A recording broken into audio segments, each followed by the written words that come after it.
నమస్కారం. PS news వార్తలకు స్వాగతం. ముందుగా వార్తల్లోని ముఖ్యాంశాలు. ఏపీపీఎస్సీని ప్రక్షాళన చేస్తామన్న చంద్రబాబు, యువత జీవితాలతో ఆడుకుంటే కఠిన చర్యలు, ఏపీపీఎస్సీ అక్రమాలపై బాధ్యులను వదిలిపెట్టమని హెచ్చరిక, నియామకాల్లో ప్రతిభకే ప్రాధాన్యం.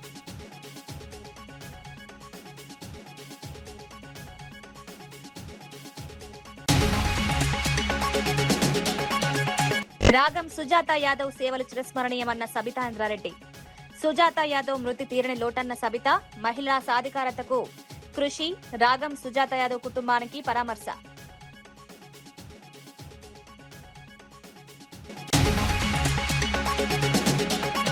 బొత్సను దూషించడం ప్రజాస్వామ్యానికే అవమానమన్న తమ్మినేని. వ్యక్తిగత విమర్శలు సరికావన్న తమ్మినేని సీతారాం, సమాధానం చెప్పలేకే వ్యక్తిగత దూషణలు, బొత్సను అవమానించడంపై చంద్రబాబు స్పందించాలన్న తమ్మినేని.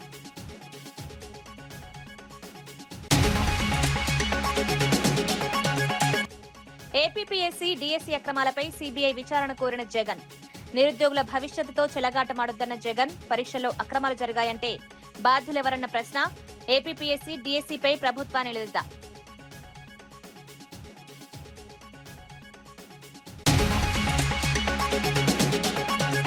ధరణి దుర్వినియోగంతోనే భూ సమస్యలొచ్చాయన్న పొంగులేటి. బీఆర్ఎస్ హయాంలోనే భూ సమస్యలు సృష్టించారన్న పొంగులేటి. భూ సమస్యలు లేకుండా రైతులకు భద్రత, రీసర్వేతో భూ రికార్డుల్లో పారదర్శకత. గత ప్రభుత్వ హయాంలో ఏపీపీఎస్సీ మూల్యాంకనంలో తీవ్ర అక్రమాలు జరిగాయని సీఎం చంద్రబాబు నాయుడు ఆరోపించారు. పరీక్షల మూల్యాంకనంలో నిబంధనలు ఉల్లంఘించారని, కోర్టులకు తప్పుడు అఫిడవిట్లు సమర్పించి వ్యవస్థలను భ్రష్టు పట్టించారని విమర్శించారు. యువత జీవితాలతో ఆడుకున్న వారిపై కఠిన చర్యలు తీసుకుంటామని స్పష్టం చేశారు. ఈ వ్యవహారంపై ఇప్పటికే హైకోర్టు ఆదేశాల మేరకు సిట్ విచారణ నివేదిక ఇచ్చిందని తెలిపారు.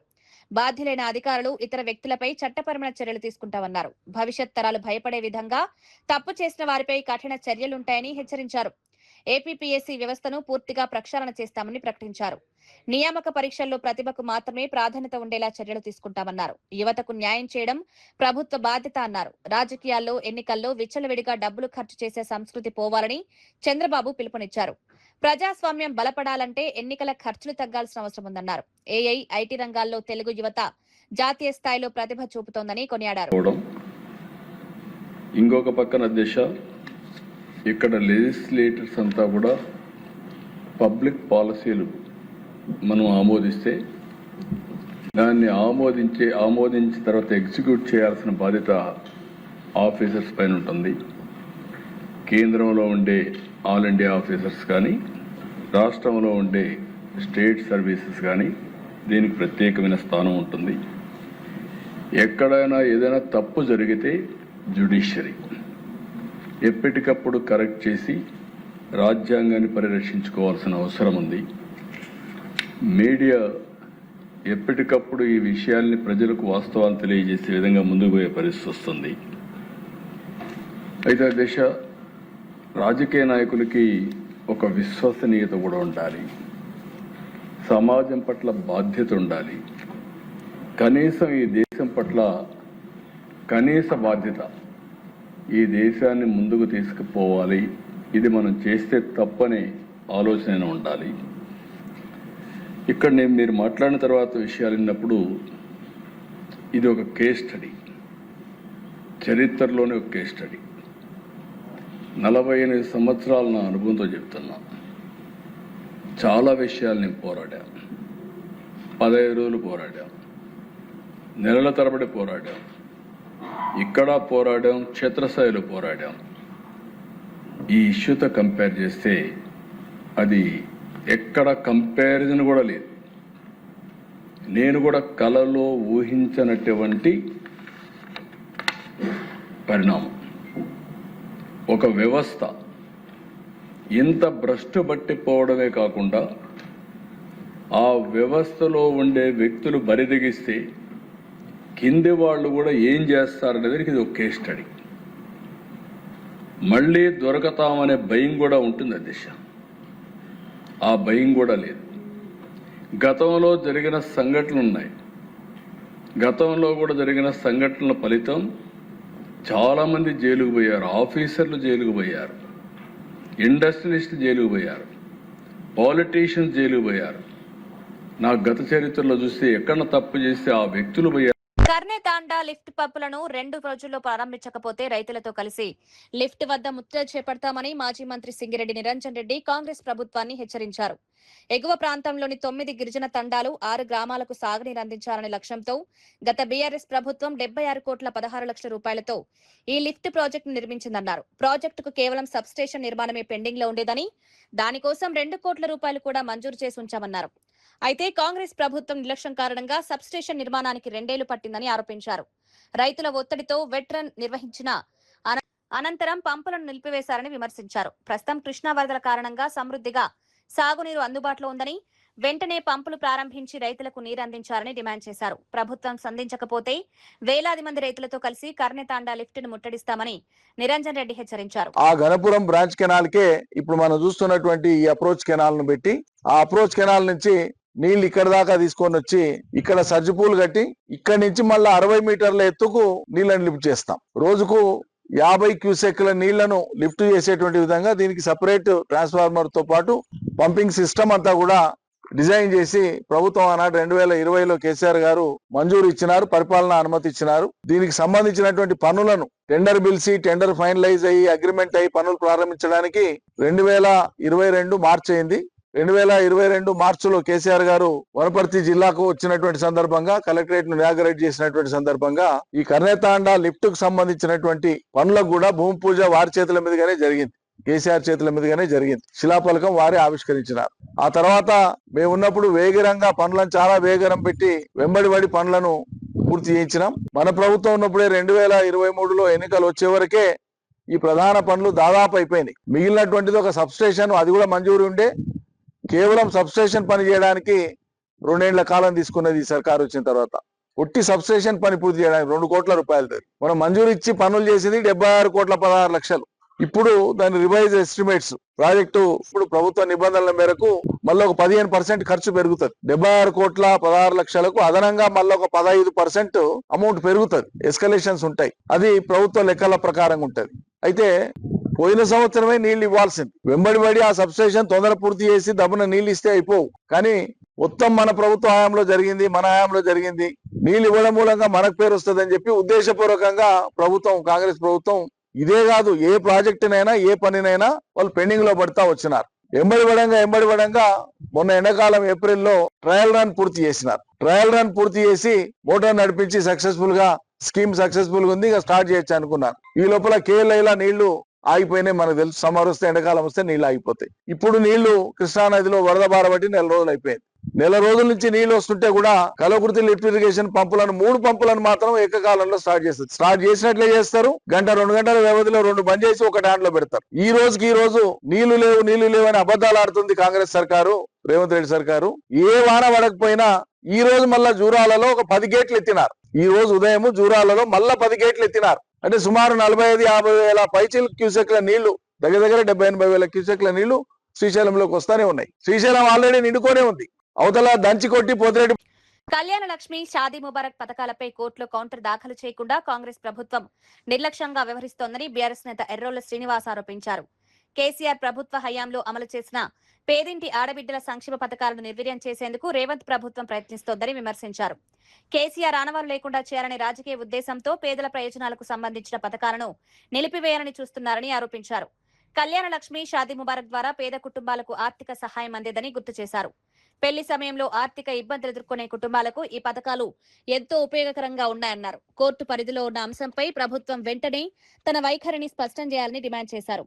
పథకాల అమలులో ఆలస్యం చేయకుండా లబ్ధిదారులకు రావాల్సిన ఆర్థిక సహాయాన్ని విడుదల చేయాలని కోరారు.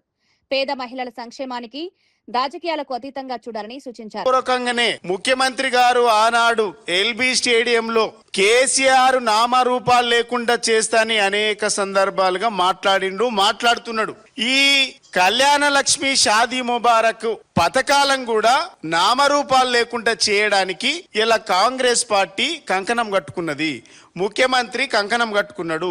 అందుకనే కౌంటర్ దాఖలు చేయలేక ఇలా ఈ యొక్క పథకాలను ఎత్తివేసే ప్రక్రియ నడుస్తా ఉన్నది. ఇది నిజంగా చాలా బాధాకరం, దుర్మార్గమైనటువంటి చర్య. నేను ముఖ్యమంత్రి గారికి, కాంగ్రెస్ పెద్దలను అడుగుతా ఉన్నా, అసలు కళ్యాణ లక్ష్మి పథకం ఎందుకు వచ్చిందో ఒక్క కాంగ్రెస్ నాయకుడికి తెలుసా అని అడుగుతా ఉన్నా. వాటి యొక్క ముఖ్య ఉద్దేశము, వాటి యొక్క చరిత్ర, ఎంత దీనమైనటువంటి పరిస్థితులలో ఉండేటువంటి పరిస్థితుల నుంచి ఈ పథకం పుట్టిందో కాంగ్రెస్ పార్టీ పెద్దలకు, ముఖ్యమంత్రికి, మంత్రులకు తెలియదన్న విషయం కూడా కాంగ్రెస్ వాళ్ళకు తెలియదు.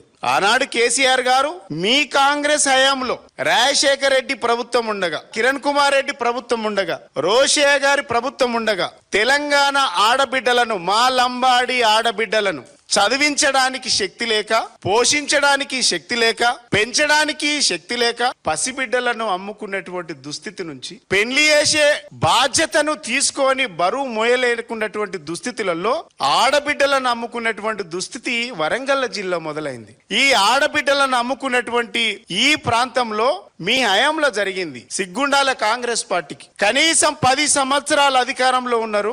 ఈ ఆడబిడ్డల పెళ్లిళ్ళు ఎట్లా చేయాలో అనేటువంటి సోయి కూడా ఆనాటి ముఖ్యమంత్రులకు, ఆ ప్రభుత్వానికి రాకపోవడం సిగ్గుచేటు. సిగ్గుపడాలి మీరు. కానీ కేసీఆర్ గారు ఆడబిడ్డలకు మేనమామలాగా, ఆ కుటుంబానికి పెద్దన్నలాగా అండగా నిలబడి 1,1016 ఆడబిడ్డ పెళ్లి చేయడానికి కోసం, కట్నం కింద ఇయ్యడం కోసం, ఆ కుటుంబాన్ని ఆర్థిక స్తోమతగా నిలబెట్టడానికి కార్యక్రమాన్ని తీసుకున్నాం. ఇది మేనిఫెస్టోలో పెట్టింది కాదు, ఓట్ల కోసం చెప్పింది కాదు, ఓట్లు వేయించుకోవడానికి చెప్పినటువంటి పథకం కాదు. కేవలం ఒక సామాజిక రుగ్మతలను మార్చడానికి, బాల్య వివాహాలను తగ్గించడానికి, పిల్లలందరూ కూడా 18 సంవత్సరాలు నిండేంత వరకు కూడా స్కూళ్లలో చదువుకోవాలనేటువంటి ఒక ఉద్దేశంతోనే, ఒక మంచి ఉద్దేశంతోని దేశంలో ఎక్కడ లేని విధంగా కేవలం ఈ దేశానికి స్వాతంత్రం వచ్చి 76 సంవత్సరాలు అయింది. 76-80 సంవత్సరాలు అయింది. ఈ 80 సంవత్సరాలలో, ఈ 80 సంవత్సరాల స్వతంత్ర భారతదేశంలో ఏ ఒక్క పార్టీ ప్రజాప్రభుత్వంలో మంత్రులందరూ జవాబుదారీగా ఉంటూ ప్రజల సమస్యలను పరిష్కరించేందుకు కృషి చేస్తున్నారని మంత్రి అడ్లూరి లక్ష్మణ్ కుమార్ తెలిపారు. ప్రజల నుంచి నేరుగా దరఖాస్తులు స్వీకరించి సంబంధిత అధికారులతో మాట్లాడి సమస్యలకు పరిష్కారం చూపుతున్నామన్నారు. ప్రజలకు ప్రభుత్వ కార్యాలయాల చుట్టూ తిరిగే పరిస్థితి లేకుండా చేయడమే లక్ష్యంగా పనిచేస్తున్నామని పేర్కొన్నారు. ప్రజావాణి కార్యక్రమాల ద్వారా అందుతున్న ఫిర్యాదులను అధికారులు పరిశీలించి సాధ్యమైనంత త్వరగా పరిష్కరించాలని సూచించారు. ప్రభుత్వ పథకాలు అర్హులైన ప్రతి ఒక్కరికి అందేలా చర్యలు తీసుకోవాల్సిన బాధ్యత అధికారులపై ఉందన్నారు. ముఖ్యంగా ఎస్సీలు, గిరిజనులు, దివ్యాంగులు, వయోవృద్ధులు, ట్రాన్స్జెండర్ వ్యక్తుల సమస్యల పరిష్కారానికి ప్రత్యేక శ్రద్ధ చూపుతున్నామన్నారు. ప్రజల నుంచి వచ్చిన ప్రతి దరఖాస్తును నిర్లక్ష్యం చేయకుండా పరిశీలించాలని అధికారులను ఆదేశించారు. సమస్య పరిష్కారం కాకపోతే సంబంధిత కారణాలను ప్రజలకు వివరించాలని సూచించారు. ప్రజలతో నేరుగా మాట్లాడడం ద్వారా ప్రభుత్వంపై నమ్మకం మరింత పెరుగుతుందని మంత్రి అన్నారు. పరిష్కారానికి ఈ రోజు సుమారు వందలాది అప్లికేషన్స్ నేరుగా ఇవ్వడం జరిగింది. చాలా మంది గ్రామీణ ప్రాంతం కానీ, హైదరాబాద్ చుట్టుపక్కలకి వెళ్ళి కానీ, టౌన్లోకి వెళ్ళి వచ్చేవారు. మన గత 2014 నుంచి 23 ఉన్నటువంటి ప్రభుత్వం లోపల ఒక రేషన్ కార్డు ఇవ్వాలంటే ఇవ్వలేని పరిస్థితి ఉండే. అదేవిధంగా పేదవాళ్ళకి సంబంధించిన ఒక సంక్షేమానికి సంబంధించిన కార్యక్రమం ఇవ్వాలంటే ఇవ్వలేని పరిస్థితి ఉండే.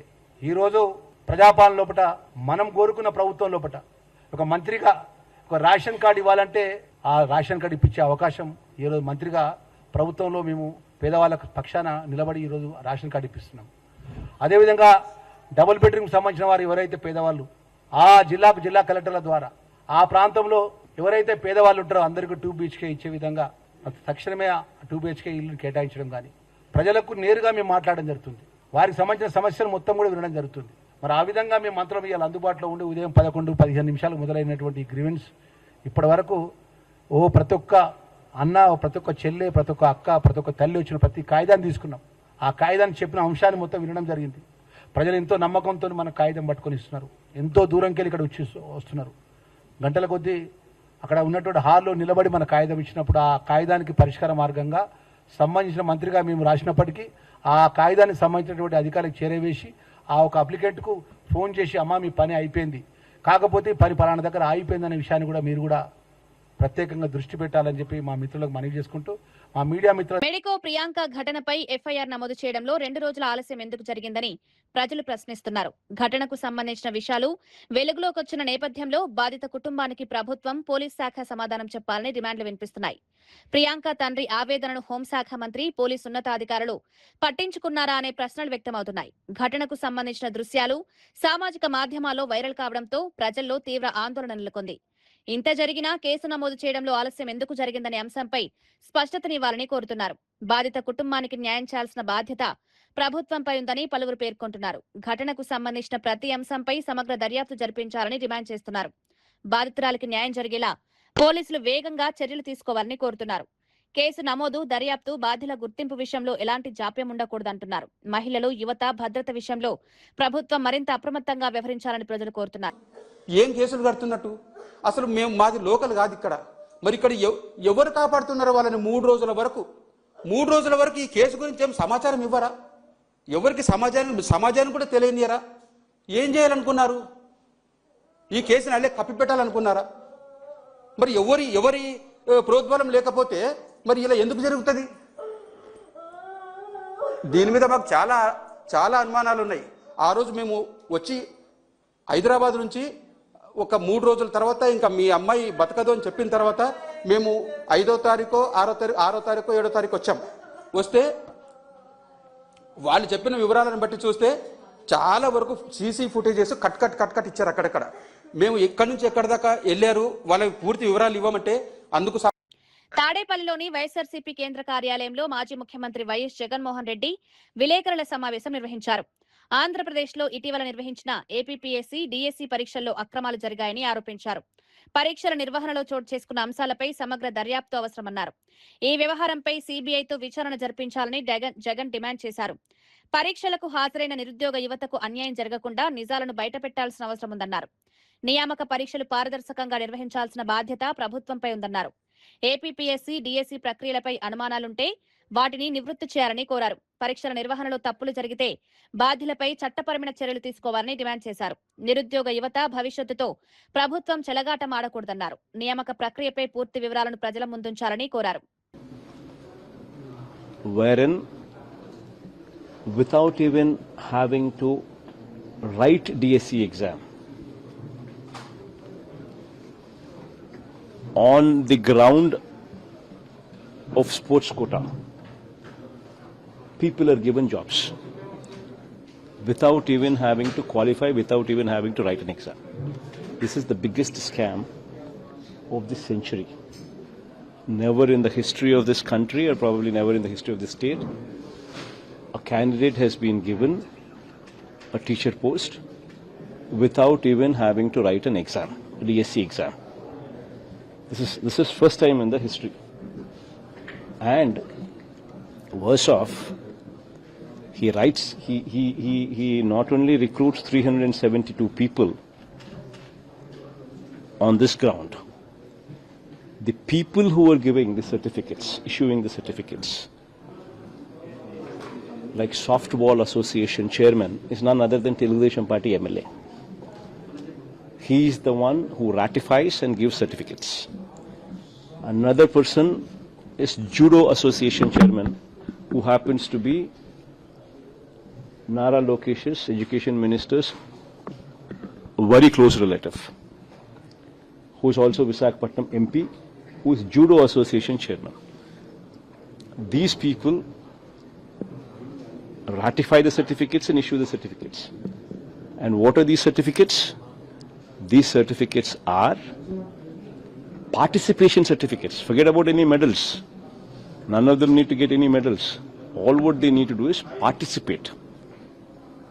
తెలంగాణలో భూ సమస్యలకు గత బీఆర్ఎస్ ప్రభుత్వ హయాంలో ధరణి పోర్టల్ దుర్వినియోగమే కారణమని రెవెన్యూ మంత్రి పొంగులేటి శ్రీనివాస్ రెడ్డి ఆరోపించారు. ఖమ్మం జిల్లా నారాయణపురంలో కొనసాగుతున్న భూముల రీసర్వేను మంత్రి పరిశీలించారు. ఈ సందర్భంగా భూ రికార్డుల నిర్వహణలో గత ప్రభుత్వ హయాంలో ప్రజలకు ఇబ్బందులు ఎదురయ్యాయని విమర్శించారు. భూ సమస్యలపై నిర్మాణాత్మకంగా సూచనలు చేయాల్సిన ప్రతిపక్షాలు తప్పుడు ప్రచారానికి పాల్పడుతున్నాయని ఆరోపించారు. మాజీ మంత్రి హరీష్ రావుపై కూడా పొంగులేటి విమర్శలు చేశారు. అధికారంలోకి రాకముందు సాధారణ జీవితం గడిపిన నాయకులు 10 ఏళ్ల పాలనలో భారీగా ఆస్తులు ఎలా కూడబెట్టారో చెప్పాలని ప్రశ్నించారు. రాష్ట్రంలో భూ సమస్యలు లేకుండా రైతులకు భద్రత కల్పించడమే ప్రభుత్వ లక్ష్యమని తెలిపారు. భూ రీసర్వే ద్వారా రికార్డులను సరిచేసే ప్రక్రియ కొనసాగుతోందన్నారు. భూ యాజమాన్య హక్కులు, రికార్డుల్లో పారదర్శకత తీసుకురావడానికి చర్యలు చేపడుతున్నామని వెల్లడించారు. సెంటు భూమి లేకుండా 10 ఎకరాలో 20 ఎకరాలో వాడు బేఫిగర్ గా పాస్బుక్ తీసుకొని వివిధ బ్యాంకుల్లోనూ వివిధ ప్రదేశాల్లోనూ దాన్ని తాకట్టు పెట్టి లోను తీసుకుంటున్నమాట నిజం. ఈ రెండు కాకుండా గత ప్రభుత్వంలో రైతు బంధు, ఈ రైతు బంధు కార్యక్రమం మెయిన్ ఏజెండాగా అత్యధికంగా ఈ పాస్బుక్లు అనేవి ప్రమోట్ చేయబడ్డాయి. భూమి లేని వాళ్ళకి కూడా పాస్బుక్లు ఇవ్వటం జరిగింది. ఇది యథార్థం. దీన్ని అంతా దృష్టిలో పెట్టుకొని ఏదైతే నాగార్జున సాగర్ నియోజకవర్గంలో పైలట్ గా ఒక మోడల్లో అక్కడ ఒక 14 రెవెన్యూ గ్రామాలు సర్వే చేస్తే ఆ 14 రెవెన్యూ గ్రామాల్లో సుమారు 3,500 3,600 ఎకరాల భూమి, సర్వే నెంబర్ల కంటే ఎక్కువ భూమి పాస్బుక్లు ఇచ్చిన కారణంగా నిజంగా సాగులో ఉన్నవాడికి, నిజంగా సాగు చేసుకునే రైతన్నకి పాస్బుక్లో పేరు లేదు. సాగు చేసుకునే వాడికి 10, 20, 30 ఎకరాలు రైతు బంధు కోసం కొత్త పాస్బుక్లు ఇచ్చారు. దానివల్ల సుమారు 16,300 ఎకరాలు సర్వే చేస్తే తేలింది ఎంత అంటే 3,300, 3,400 బోగస్ పాస్బుక్లు అక్కడ ఏర్పాటు చేయడం జరిగింది ఆనాడు. అదే పద్ధతిలో ఈనాడు ఈ బేతిపల్లిలో ఏదైతే సర్వే జరుగుతుందో సుమారు గౌరవ కలెక్టర్ గారు, సర్వే చేసే అధికారులు అందరూ ప్రత్యక్షంగా గ్రౌండ్ మీదకి పోయి నేను చూశాను. ఇది ఎవరినో మభ్యపెట్టో రాజకీయం కోసమో నేను మాట్లాడటంలా. భూమి అనేది ఒక ఎమోషనల్ రైతన్నకి బాండ్ ఉన్న వస్తువు. అది ఎమోషనల్ టచ్ ఉన్నది రైతన్నకి భూమి. ఈ భూ విషయంలో రాజకీయాలకు అతి అనంతపురం ఎమ్మెల్యే దగ్గుపాటి ప్రసాద్ పై మాజీ ఎమ్మెల్యే వైకుంఠం ప్రభాకర్ చౌదరి మరోసారి తీవ్ర ఆరోపణలు చేశారు. మున్సిపల్ కార్పొరేషన్లో టెండర్లలో పాల్గొనే కాంట్రాక్టర్లను బెదిరిస్తున్నారని ఆరోపించారు. కొందరు కాంట్రాక్టర్లు టెండర్లలో పాల్గొనకుండా అడ్డుకుంటున్నారని విమర్శించారు. అధికార పోలీస్ ప్రభావాన్ని ఉపయోగించి భూ వ్యవహారాల్లో జోక్యం చేసుకుంటున్నారని ఆరోపించారు. నగరంలో భూములు కోల్పోయినట్లు చెప్తున్న బాధితులు తీవ్ర ఇబ్బందులు ఎదుర్కొంటున్నారన్నారు. భూ ఆక్రమణలు, అవినీతికి సంబంధించిన ఆరోపణలపై ప్రభుత్వం సమగ్ర విచారణ చేపట్టాలని డిమాండ్ చేశారు. మున్సిపల్ పనుల్లో పారదర్శకత పాటించాలని కోరారు. టెండర్ ప్రక్రియలో ప్రతి కాంట్రాక్టర్ కు సమాన అవకాశాలు కల్పించాల్సిన బాధ్యత అధికారులపై ఉందన్నారు. రాజకీయ ప్రభావంతో టెండర్లను నియంత్రించడం ప్రజా ప్రయోజనాలకు విరుద్ధమని పేర్కొన్నారు. భూముల వ్యవహారాల్లో చట్టాన్ని ఉల్లంఘిస్తే బాధ్యులపై చర్యలు తీసుకోవాలని డిమాండ్ చేశారు. తన ఆరోపణలపై అవసరమైన ఆధారాలున్నాయని మాజీ ఎమ్మెల్యే తెలిపారు. ప్రజల ఆస్తులు, ప్రభుత్వ వనరులను రక్షించాల్సిన బాధ్యత అధికారులపై ఉందన్నారు. వస్తే మరో రకంగా చేస్తాం. ఏమిటిది అనంతపురమా లేకపోతే ఏమనుకున్నావు? ఈ పేజీల పుస్తకం నేను పార్టీ అధ్యక్షుడు పల్లా శ్రీనివాస్ గారు కూడా ఇచ్చాను. అదేవిధంగా టౌన్లో జరిగినవన్నీ కూడా ఇచ్చాను. ఇవన్నీ కూడా మీ ప్రెస్ కూడా చాలా మంది పంపించాను. దీని మీద ఇంతవరకు డబుల్ రిజిస్ట్రేషన్ క్యాన్సిల్ కావడం లేదు. నేను కలెక్టర్ గారి దగ్గర పోయా, ఎస్పీ గారు చెప్పారు ఎక్కడి నుంచి ప్రెజర్ వస్తుందో తెలియడం, రిజిస్టర్ హౌస్కి పోతే వాళ్ళు పట్టించుకోవడం లేదు. ఈరోజు ఎప్పుడో కష్టపడి పనిచేసినటువంటి ఆస్తులన్నీ కూడా మీరు మళ్ళా ఎక్కడో డైక్లాట్లో తీసుకొని వచ్చి 100 కోట్ల రూపాయల ఆస్తులు తీసుకుంటే ఈ ప్రజలు బతకాలా లేదా? దేనికి ఈ సంకేతం? గుంటూరు ప్రభుత్వ జనరల్ ఆసుపత్రిలో జూనియర్ డాక్టర్లు తమ డిమాండ్ల సాధన కోసం సమ్మె కొనసాగిస్తున్నారు. పీజీ సూపర్ స్పెషాలిటీ విద్యార్థులు హౌస్ సర్జన్ల స్టైఫండ్ ను 15% వరకు పెంచాలని డిమాండ్ చేస్తున్నారు. నిరసనలో భాగంగా 100 మందికి పైగా జూనియర్ డాక్టర్లు జీజీహెచ్ ప్రాంగణంలో రక్తదానం చేశారు. ప్రభుత్వం తమ డిమాండ్లపై సానుకూలంగా స్పందించాలని కోరారు. ప్రభుత్వ వైద్యుల పదవీ విరమణ వయస్సును 62 నుంచి 65 ఏళ్లకు పెంచే ప్రతిపాదనపైన వారు అభ్యంతరం వ్యక్తం చేస్తున్నారు. అధ్యాపకుల నియామకాలు నేషనల్ మెడికల్ కమిషన్ నిబంధనల ప్రకారమే జరగాలని డిమాండ్ చేశారు. వైద్య విద్యకు సంబంధం లేని వ్యక్తులను అసిస్టెంట్ ప్రొఫెసర్లుగా నియమించడాన్ని కూడా వ్యతిరేకించారు. వైద్య విద్యార్థులు, జూనియర్ డాక్టర్ల సమస్యలను ప్రభుత్వం వెంటనే పరిష్కరించాలని కోరారు. 3 ప్రధాన డిమాండ్లపై ప్రభుత్వం చర్చలకు పిలవాలని విజ్ఞప్తి చేశారు. రోగుల సేవలకు ఇబ్బంది కలగకుండా తమ ఆందోళన కొనసాగిస్తున్నామని తెలిపారు. తమ న్యాయమైన డిమాండ్లను ప్రభుత్వం పరిగణలోకి తీసుకురావాలని కోరారు. వైద్య రంగంలో నాణ్యతను కాపాడేందుకు నియామకాల్లో నిబంధనలు పాటించాల్సిన అవసరం ఉందన్నారు. అసలు వాళ్ళ గురించి ఎందుకు మాట్లాడట్లేదు? ప్రతి ఎన్ఎంసీ రూలు ప్రతి స్టేట్ ఫాలో అవుతున్నప్పుడు ఎందుకు ఆంధ్రప్రదేశ్ 30% ఇస్తున్నారు? 15% కన్నా తక్కువే పెట్టమన్న ఎన్ఎంసీ నామ్ని ఎందుకు ఆంధ్రప్రదేశ్ గవర్నమెంట్ దీన్ని అతీతించి 30% చేస్తున్నారు? దాని గురించి అసలు కనీసం మాట్లాడట్లేదు. అలాగే రిటైర్మెంట్ ఏజ్ గురించి కూడా కనీసం ప్రస్తావనట్లేదు. వందే మాతరం గీతాన్ని గతంలో కాంగ్రెస్ పార్టీ పూర్తి స్థాయిలో స్వీకరించకపోవడం దేశ విభజనకు దారితీసిన పరిణామాల్లో ఒకటిని విమర్శలు వినిపిస్తున్నాయి. 1937లో వందే మాతరం గీతాన్ని విభజించడం ద్వారా దేశ విభజనకు బీజం పడిందని ఆరోపించారు. అనంతరం ద్విజాతి సిద్ధాంతానికి బలం చేకూరి పాకిస్తాన్ ఏర్పాటుకు దారితీసిందని పేర్కొన్నారు. వందే మాతరం రూపుదిద్దుకుని 150 సంవత్సరాలు పూర్తవుతున్న సందర్భంగా కేంద్ర ప్రభుత్వం ఈ చారిత్రక అంశాన్ని సరిదిద్దే ప్రయత్నం చేస్తోందని తెలిపారు. ప్రభుత్వ కార్యక్రమాల్లో వందే మాతరం గీతాన్ని పూర్తి స్థాయిలో పాడాలని నిర్ణయించిందని పేర్కొన్నారు. ఈ గీతాన్ని అరకొరగా పాడాలని గతంలో తీసుకున్న నిర్ణయం దేశ స్వాతంత్ర పోరాటంలో ప్రాణత్యాగం చేసిన అమరవీరులను అవమానించడమేనని విమర్శించారు. బంకిం చంద్ర చటర్జీ రచించిన వందే మాతరం స్వాతంత్ర ఉద్యమంలో కీలక స్ఫూర్తిగా నిలిచిందని గుర్తు చేశారు. దేశ స్వాతంత్ర్యం కోసం పోరాడిన లక్షలాది మంది ఈ గీతాన్ని నినదించారని తెలిపారు. గతంలో జరిగిన నిర్ణయాలపై చారిత్రక దృష్టితో చర్చ జరగాలని కోరారు. దేశ చరిత్రను వాస్తవాల ఆధారంగా ప్రజలకు వివరించాల్సిన అవసరం ఉందన్నారు. और वहीं से दो राष्ट्र के सिद्धांत को ताकत मिली थी और अंततोगत्वा देश का विभाजन हुआ और पाकिस्तान का जन्म हुआ था। आज जब वो ऐतिहासिक गलती को वंदे मातरम के गीत के प्रागट्य के 150वें साल में नरेंद्र मोदी सरकार ने सुधार कर बंकिम बाबू की ये अमर कृति को पूरा गीत गाकर राष्ट्रीय एकात्मता को फिर से एक बार सुदृढ़ करने का प्रयास किया है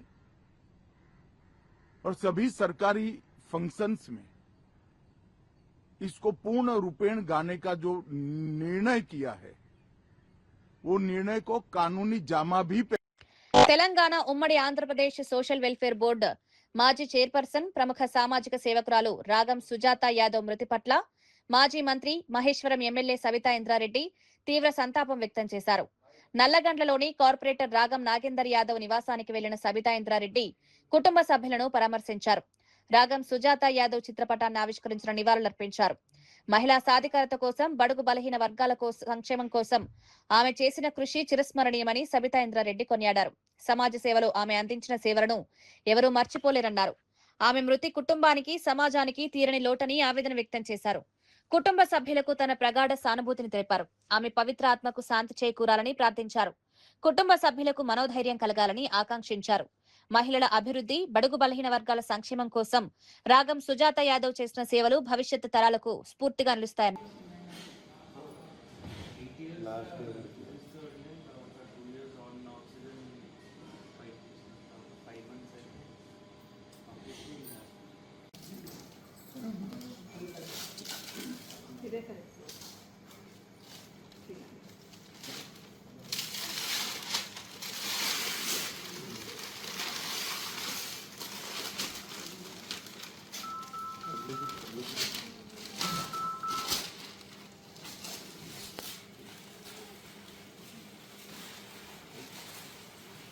Sorry to answer.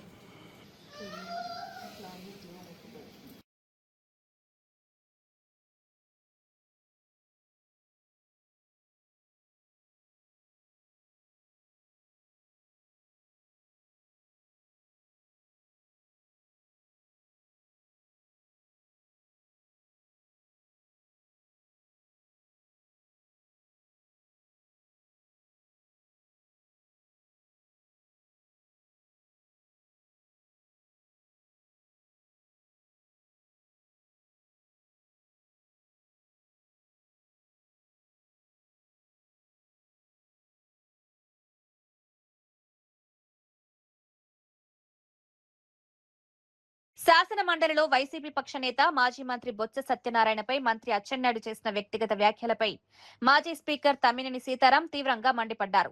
4.5 దశాబ్దాల రాజకీయ అనుభవం ఉన్న సీనియర్ నాయకుడిని శాసన మండలి వంటి గౌరవప్రదమైన వేదికపై అసభ్య పదజాలంతో సంబోధించడం అహంకారమని, నిదర్శనమని విమర్శించారు. ప్రభుత్వ పాలనా వైఫల్యాలను ప్రతిపక్ష నేతగా బొత్స ప్రశ్నిస్తే వాటికి సమాధానం చెప్పాల్సిన బాధ్యత మంత్రిపై ఉందన్నారు. సమాధానం చెప్పలేక వ్యక్తిగత దూషణలకు దిగడం ప్రజాస్వామ్య స్ఫూర్తికి, శాసనసభ సంప్రదాయాలకు విరుద్ధమన్నారు. బొత్సను దద్దమ్మగా సంబోధించడం ఏ రకమైన సంస్కారమని ప్రశ్నించారు. సభలో తోటి సభ్యులను గౌరవించాల్సిన బాధ్యత ప్రతి ప్రజాప్రతినిధిపై ఉందన్నారు. సీనియర్ బీసీ నాయకుడిని అవమానించే హక్కు ఎవరికీ లేదని స్పష్టం చేశారు. అధికారం ఎవరికీ శాశ్వతం కాదని, ప్రజలు అన్నింటినీ గమనిస్తున్నారని హెచ్చరించారు. అసలు ఎక్కడున్నాం మనం?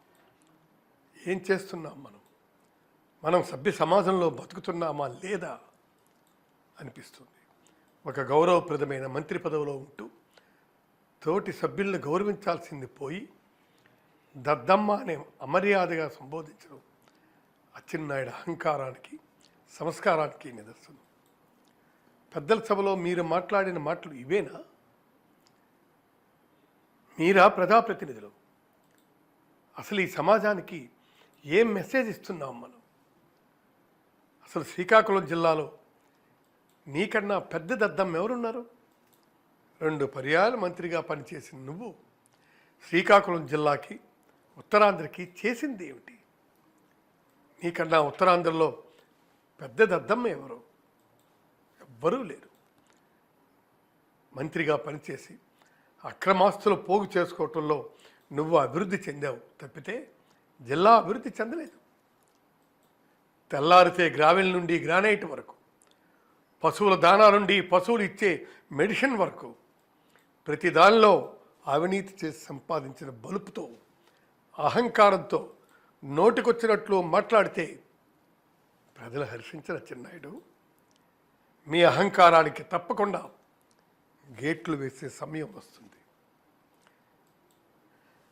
అధికార మదంతో క్రెడిట్ కోసం అచ్చెన్నాయుడు చేసిన వ్యాఖ్యలను నేను తీవ్రంగా ఖండిస్తున్నాను. ప్రజా సమస్యలపై శాసనమండలిలో నిలదీస్తున్న ప్రతిపక్ష నేత, రాష్ట్ర బీసీ నేత, సీనియర్ నాయకుడిని, రాజకీయాల్లో దశాబ్దాల అనుభవం ఉన్న వ్యక్తిని పట్టుకుని ఏమాత్రం సంస్కారం లేకుండా సంబోధించడం అచ్చెన్నాయుడు రాజకీయ దిగజారుడుతనానికి అహంకారానికి నిదర్శనం. ఇలాంటి అధికార మదంతో నోటుకొచ్చిన బూతులు మాట్లాడతారా అని నేను అచ్చెన్నాయుడిని సూటిగా ప్రశ్నిస్తున్నాను. బలమైన సామాజిక వర్గమైన తూర్పు కాపు నేతగా ఉమ్మడి ఆంధ్రప్రదేశ్లో సీనియర్ నాయకుడిగా పనిచేసిన బొత్స సత్యనారాయణ గారిని అవమానపరిచే విధంగా అచ్చెన్నాయుడు వ్యవహరించారు. ఇది ఏపీపీఎస్సీని ప్రక్షాళన చేస్తామన్న చంద్రబాబు యువత జీవితాలతో ఆడుకుంటే కఠిన చర్యలు, ఏపీపీఎస్సీ అక్రమాలపై బాధ్యులను వదిలిపెట్టమని హెచ్చరిక, నియామకాల్లో ప్రతిభకే ప్రాధాన్యం.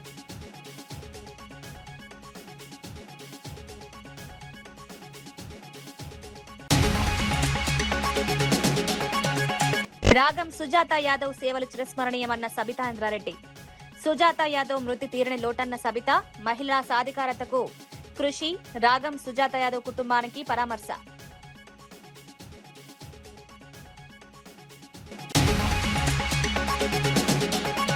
బొత్సను దూషించడం ప్రజాస్వామ్యానికే అవమానమన్న తమ్మినేని.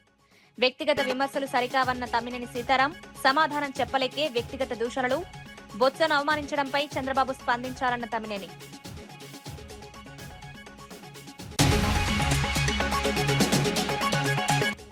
ఏపీపీఎస్సీ, డీఎస్సీ అక్రమాలపై సీబీఐ విచారణ కోరిన జగన్. నిరుద్యోగుల భవిష్యత్తుతో చెలగాటమాడొద్దన్న జగన్, పరీక్షల్లో అక్రమాలు జరిగాయంటే బాధ్యులెవరన్న ప్రశ్న, ఏపీపీఎస్సీ, డీఎస్సీపై ప్రభుత్వాన్ని నిలదీద్దాం.